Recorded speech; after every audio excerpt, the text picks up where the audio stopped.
jembatan. Indonesia ada di Palembang. Terus ini nih ada di tempat kita nih. Ada gedung di Bandung. Gedung sate. Di mana ya? Di Bandung di Bandung. Tetap di Indonesia. Terus ini di mana ya terakhir? Ada yang tahu ini di mana? Bali. Bali ada di mana? Bali ada di mana? Di Indonesia. Yang di sini Monas. Ini dan terus jembatan, gedung sate sama Bali. Yang lainnya bukan di Indonesia. Nah, ini dia. Ya perhatiin.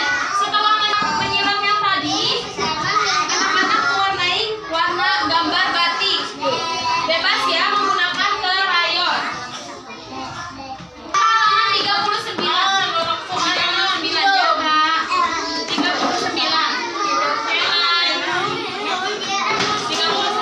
Alif. Oke. 39.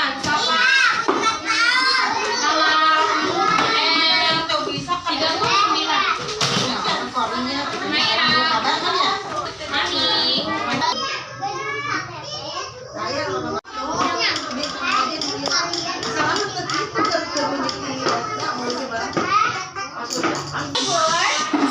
Ayo duduk dulu yang rapi. Duduknya yang rapi.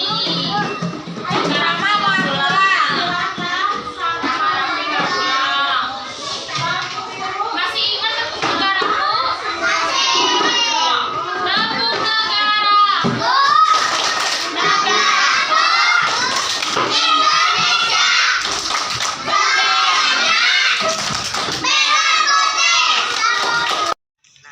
Kalian pada tahu nggak gimana sejarah Monas dari awal didesain sampai terbentuknya Monas? Yuk kita bahas. Monumen Nasional atau yang biasa kita sebut Monas berlokasi di Lapangan Merdeka, Jakarta.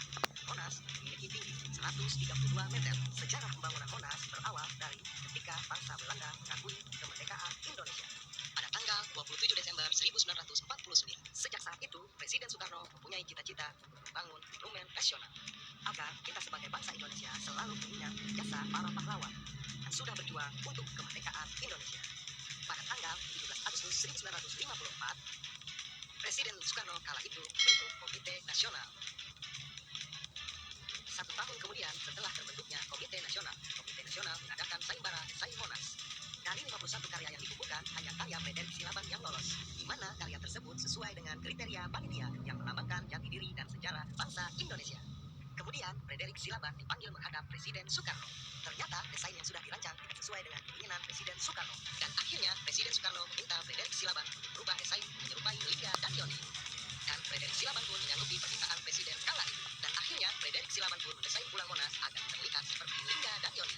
Penggunaan konsep Lingga dan Yoni ini dipakai karena keduanya sudah melambangkan kesuburan yang melekat pada masyarakat sejak dulu kala.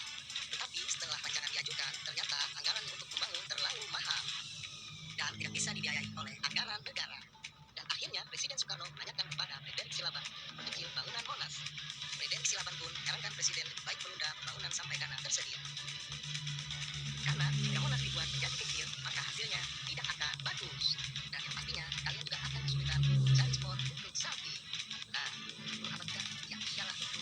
Akhirnya setelah menunggu beberapa tahun, Monas pun akhirnya dibangun pada tanggal 17 Agustus 1961 di tanah seluas 80 hektar.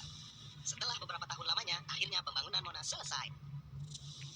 Pada tanggal 12 Juli 1975, Monas resmi dibuka untuk umum. Sejak saat itu